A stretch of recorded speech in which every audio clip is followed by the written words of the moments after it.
नमस्कार, मैं हूं कर्मवीर। आप सभी का स्वागत है लाइव झारखंड ब्रेकिंग की खबरें सुपरफास्ट में। खबरें सुपरफास्ट के प्रायोजक है शिक्षा और अनुसंधान university, NIPS school of hotel management, ISM Pundag, Kailash paper conversion, zero worries private limited, Budhia Bagan और Lakshmi Vilas bank gold loan. मुख्यमंत्री हेमंत सोरेन ने कहा, युवाओं के सामने सबसे बड़ी चुनौती है रोजगार, सरकार का लक्ष्य बेरोजगारी दूर करना। राज्यपाल द्रौपदी मुर्मू ने कहा, संविधान हमारा मार्गदर्शक, जिसके सहारे देश के विकास की परिकल्पना हो रही है पूरी।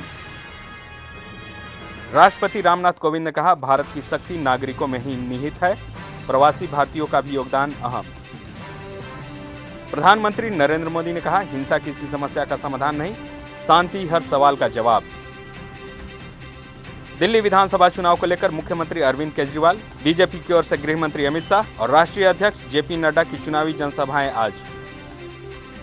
कांग्रेस के वरिष्ठ नेता और पूर्व केंद्रीय मंत्री शशि थरूर बोले, CAA के बाद अगर NRC और NPR लागू हुआ तो ये जिन्ना की जीत। कोरोना वायरस को लेकर देश भर में है अलर्ट जारी, चीन से आने वाले हर नागरिक की जा रही है जांच। रांची में प्रेस क्लब चुनाव को लेकर सुबह से मतदान शुरू, पत्रकारों में उत्साह। लोहरदगा जिले में आवश्यक वस्तुओं की खरीदारी के लिए आज सुबह 10 बजे से 12 बजे तक कर्फ्यू में दी गई थी राहत, भीड़ लगाने की इजाजत नहीं।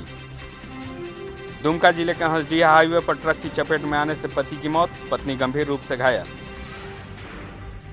खबरों में बने रहने के लिए धन्यवाद। हम फिर से हाजिर होंगे नए बुलेटिन और अपडेट के साथ।